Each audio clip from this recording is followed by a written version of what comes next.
Hey everybody, it's Alex here with Reportify Media, and you know where I am. I'm in the lovely Chongqing, but I have a very good friend that has joined me, Mr. Cyrus Janssen. Back in the game, buddy. Back in the game, 1 year later, viewers. Fantastic to have you here.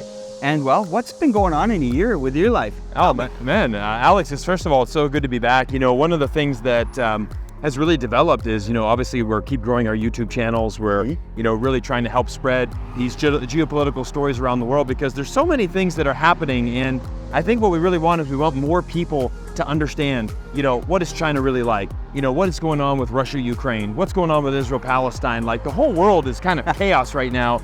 And you know what?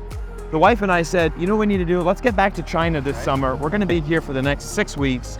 We're going to be traveling throughout the country, filming stuff, and really getting a feel for on the ground. So the biggest thing that has developed in my life is the fact that I'm back in China for the next 6 weeks, and I'm so excited to be back.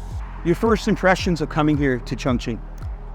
So my first impression is it's better than anything that I could imagine because I've seen all your videos. I mean, you are the drone king here in China. You've produced the best aerial videos on YouTube regarding China. And it's always amazing because you see the stunning skyline. You see the peninsula that's here. What I love is, we've walked this bridge already 2 or 3 times in the last couple of days, but it's so pleasant. It's so beautiful. You've got the Yangtze River right here. You've got an incredible city that's built right on the side of a mountain. And the energy here is great. And I really, I just wanted to come and experience this for myself, Alex. So I did go to the World Financial Center up on the 73rd floor, 590 meters above ground level. And that's one of the most impressive observation decks I've seen because you're just so kind of exposed up there. Yep. It's actually... Take your camera up. It's pretty open. I remember going to the Empire State Building and it has kind of the cages are much bigger and taller. So you feel very much open and exposed there. It's pretty remarkable, actually. How many bridges? Well, there's 14,000 plus bridges in Chongqing. Yeah. 37 span bridges like this. But how many bridges have a nice little hot dog, a couple of grilled cheese sandwiches, and some... Nice. It's a little at the base of it, huh? I think for me is, having lived in China for 10 years, and the farthest west I've been up to this point has been Kunming. And so I said, you know what? I need to go to Chongqing. I've got to take in this mega city, largest city in the world, 35 million people in Chongqing proper. A really great time here. It's been very refreshing. I've just really enjoyed it. Been spending a lot of time with the locals. I've been eating street food, speaking Mandarin every day. I love it. It's so much fun to be back in China. A little bit of different dialect here, right? Chongqing dialect. Oh yeah, definitely. But, it's the people, how many times have we been stopped during our filming just by so many young Chinese people coming up and just wanting to practice English and say hello and welcoming us. Everything is welcome to China, and it's great to be here. It was interesting because I was with you yesterday when we were doing our videos together, and it's not like we're out there seeking attention, but man, if you want to feel like a person that goes to another country and someone rolls out the red carpet for you, the Chinese are very curious. Well, I think one of the things, Alex, that I've seen a lot is a lot of fear, right? Fear in the media, and there's a certain disconnect because the vast majority of the media that is reporting on China and the vast majority of our politicians that say China is the greatest threat to the world, most of them have never been here. And it's amazing because, here we have, for example, the U.S. State Department has a level 3 travel warning for U.S. citizens to come to China. Wow. And the reality is that this is one of the safest countries in the world that you can travel to. One of the questions I've been asking, I just say, what do you think of America? What do you think of Americans like me? A couple of the taxi drivers that I asked that to, it was a really cool thing they said. They said, you need to understand this about China. We want peace with everybody in the world. We want to get along with every country. If the whole world can be peace, that's what Chinese people want. It's funny you're saying it like that because most people will not believe you when you say that. Oh, again, what's interesting, and I'm going to say this as a U.S. citizen, it's interesting when you hear that China is this aggressive military force that is going to be a threat to the world. Well, when is the last time we saw China in a military conflict? Right. When has China initiated a war? When has China, bombed other countries, and displaced millions of Muslims in the Middle East? Things like that. When has China done these things. We just like to go with facts and logic. I think that's unfortunately missing from a lot of the media, is just simply the facts. I mean, for example, we're seeing a lot of propaganda, specifically for the Xinjiang province. Hey, China's committing an active genocide against the Uyghur population. It's got to be the worst genocide in history because the Uyghur population is increasing year by year in that province. Meanwhile, the United States is funding an active genocide in Gaza. And, we need peace. We need peace in this world. And I think that is what, if you come and talk to Chinese people, they don't want war. They don't like the Israel-Palestine war. They don't like the Russia-Ukraine war. They very much want that to be, avoided and done. And they certainly don't want a war with Taiwan. They certainly don't want a war with the United States. Well, Cyrus, there's a couple of things that I wanted to ask you. Yeah. We do some live streams together. Your channel in the last 6 to 9 months has shifted. Why? Well, I think what I've really wanting to do with the channel is to have a little bit more of a broader scope. Okay. I want to talk a little bit more than just China. I want to talk about all of the geopolitics, and that's really what we've seen is, I've started to talk more about Russia, Ukraine. I've started to talk about Israel, Palestine. And what I've really wanted to do is, explore more of the world and these topics because it's all interconnected. And at the end of the day, I very much am on the same page with the Chinese, is that we need to find a way to all coexist, right? The Russia-Ukraine conflict has to come to an end because it's devastating both of those countries, but it's devastating Europe. It's influencing our life in America as well. We look at the Israel-Palestine, that is now looking at that it's going to escalate to a new war with potentially Israel and Iran.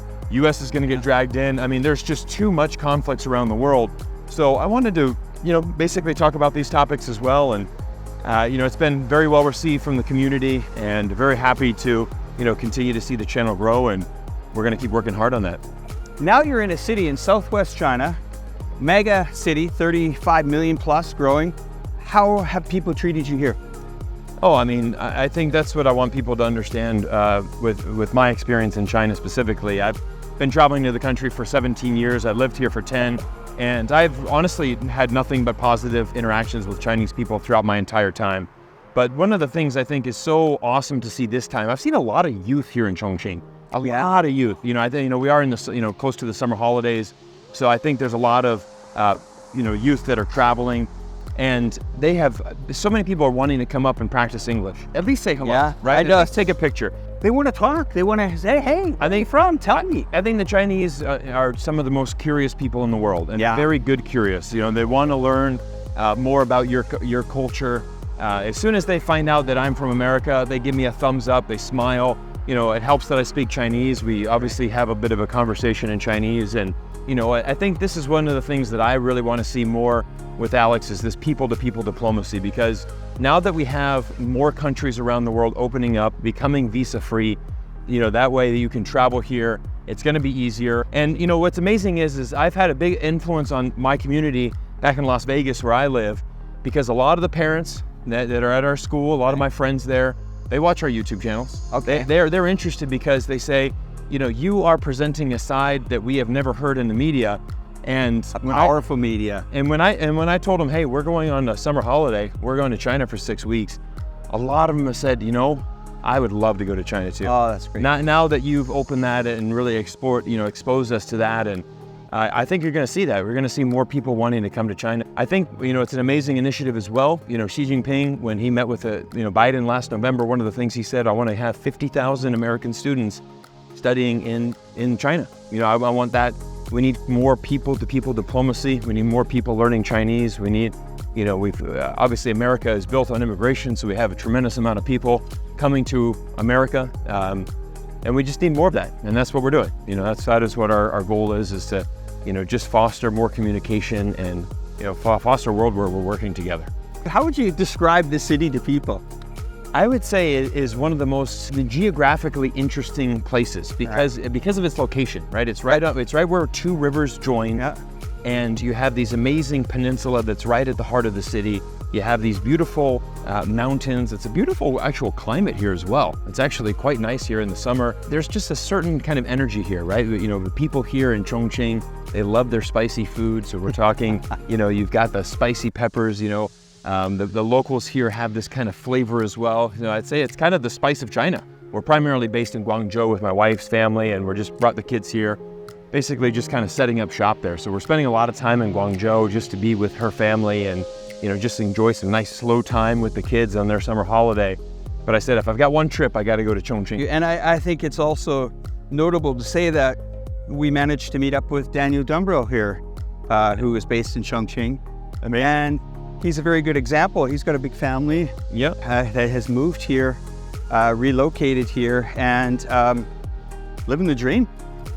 Daniel is a really good friend because he is the one that really inspired me to become a YouTuber. And, I was very, him and I have a lot of connections back to the city of Hong Kong.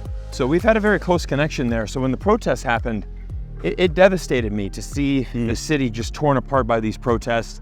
And I was so inspired by Daniel's passion in his videos. I said, I've got to start making videos about China as well. And so I always give the nod to Daniel for inspiring me to get started on that. And very quickly after that, Alex, you and I met, and we met when my channel was just about 3,000 subscribers. Yeah, I remember watching your videos, and we were running a show at the time called Let's Talk China, and you and I've kind of inherited it. Yeah, it's been awesome. So, really excited to keep that going. And I think for the viewers out there, we've got some big plans in the future. I mean, I'm very excited. It looks like moving forward, I'm going to be coming back every summer to China. Very excited for that because I think, talking about China, you need to be here on the ground. That's something that I preach because, again, if you're not on the ground in China and not seeing it for your own eyes, it's really hard to get a good grasp of what's really happening here. And you're also told some things that actually might not exist in this country. Yeah. Like maybe this building behind us. Exactly. I've got an interesting story here, Alex, is that, for many of my viewers might know, is that my first job here in China, I was a golf professional, and I was working at a course called Sheshan, and the logo of our golf course in Shanghai was actually the oldest Catholic church. That was the logo of our golf course. It was a Catholic church on top of a mountain. And actually, it's quite a historic one because it was built in the early 1800s, and it was still a Catholic church that's used to this day. And so for all the Catholic holidays, all of the Catholic Chinese would be coming to this mountain that was right next to the golf course. So we saw all of these, Chinese people were coming and understand more about China. For example, one of the things when we talk about religion, people can practice any religion inside this country, okay? What you can't do is you can't go on the streets and start being a missionary, right? I can't start, being a Jehovah's Witness and set up a little pamphlet and start handing out pamphlets here on the side of the street. But I have gone to church here in China. I have know many Christian people here. I know many Muslim people here. I know Jewish people here. China honestly doesn't have any problem with religion. And what's interesting is that they have very much this concept of the separation of church and state. And so inside the Chinese government, the government is officially atheist. They have nothing to do with religion. But as far as a private citizen, if you want to practice whatever religion you want, you're free to do that. To see actually these buildings here, when you're told they don't exist. Yeah. It's quite the sight to see. And you got here as a tourist, maybe the costs here to be a tourist, is it a very expensive city? What are you finding it like? One of the things that's nice is I'm staying at a hotel called the Nicolo Hotel. It is a top 3 hotel in the city, right up there with Westin brand and the Intercontinental. And it's incredible. So I'm staying on the 59th floor. They have, the lobby is beautiful, right? It's on the 62nd floor, beautiful sky bar. But I mean, it's high quality, 5-star international level that you're going to get. That comes in at just under 1,000 RMB a night. So less than $150 a night for that quality. And it's phenomenal. This is a major city.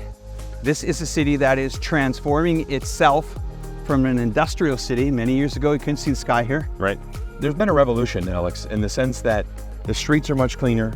The honking, the noise has been much reduced. But what I think is so incredible is really the convenience. I mean, I've loved being back here in China and getting on the DD, which is basically the Chinese equivalent of Uber, and getting a clean energy vehicle to pick me up pretty much within a couple of minutes. And it has transformed everything. But I think it's really also it's affordable. The world has to get along with China because China's developing the future world that we want to live in. There's not a single country in the world that can make an EV battery but China. And that is a remarkable fact. In fact, even the New York Times did an entire breakdown of this and why China has this strategic advantage, because it's the manufacturing technique, it's the entire fact that they process all the minerals, everything that is needed for an EV battery is done inside of this country. So there is no other option but collaboration with China, right? Even if you say, hey, I don't want to buy a Chinese EV, screw that, I'm only going to buy a Tesla. Well, there's a 50% chance that Tesla was built in Shanghai Gigafactory, because that's where 50% of the Teslas are in fact made. And the simple reality is the batteries are still coming from China. Many of the critical parts are coming from China. So again, it's the same thing that we hear when I hear people saying, we need to cut off from China. We got to stop manufacturing our stuff in China. There's no possible way for the United States to decouple from China. It's not possible. It would backfire. It would cost American consumers too much money. And the simple reality is, like you said, we're here in Chongqing. I mean, you've got all of these American brands, Starbucks, the Pizza Hut, the McDonald's, the food. You just mentioned American brands. Well, let's hop into my little convenience store. Well, what do we have here in this shop? Well, Budweiser has no problem selling beers, but I think we'll support our local economy. Let's have the old Chongqing beer. Nice. We'll throw that up on the counter. And everybody, I tell you, this is a fantastic city here in Southwest China. I would say, nicknamed the furnace because it's quite hot. And well, we're gonna go back, sit and have a couple of cold ones. That's a good old $1.50 for two highball beers. Thank you very much, sir. Goodbye together from the lovely city of Chongqing. Once again, you have to find this guy. Yeah. His name is Cyrus Janssen. His links are going to be in the description below. I just want to say, everyone, once again, thanks for supporting my channel and going for a nice little walk with us. Guys, it's been a pleasure. Alex, it's just, I think what's so much fun about this is the fact that we started a friendship on, through YouTube. And, we've spent actually many hours talking. We've been on many live streams. We've, chat all the time on WeChat. And it's just amazing to see that culminating in a second trip here to really spending a couple of days together, which is nice. But it's nice to be here and to see the city that you've really helped grow a lot. By the way, this guy's a celebrity. When he's out on the streets, people recognize him all the time. Thanks for having me. And where are we gonna meet? Shanghai 2023, Chongqing 24. Wait for the next collaboration in Beijing 2025. Looking for it. Thanks for watching. Take care. Bye for now.